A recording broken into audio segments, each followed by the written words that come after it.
யாருக்கிட்டையும் இந்த கட்சிக்கிட்டையும் ஆதரவு கேட்க மாட்டார், மக்கள்கிட்ட தான் ஆதரவு கேட்பாரு.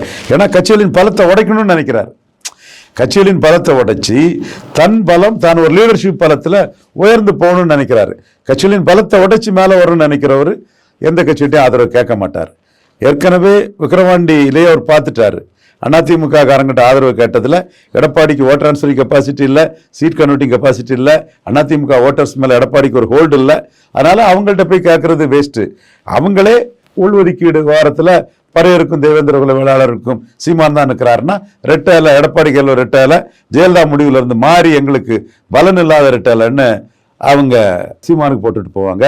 10.5 கொடுத்தவர் 10.5 சரிதான்னு சொல்ல முடியாத நிலைமையில் இருக்காருன்னா சீமான் அதில் தன்னுடைய நிலைப்பாடு ஜாதிவாரி கணக்கெடுப்பு நடத்தி அதை கொடுக்கணுங்கிற நிலைப்பாடெல்லாம் இருக்குன்னு சொல்லும்போது அதில் அதிமுக காரங்க அதிமுக விட்டுக்கிட்டு சீமானுக்கு ஓட்டு போடலாம். இந்த மாதிரி இடஒதுக்கீடு வாரத்தில் பிசியில் முத்தரையர் யாதவர் செங்குந்தர் இவங்களுக்கெல்லாம் எடப்பாடி நியாயமான நினைக்கிறவங்க ஓட்டு போடலாம்.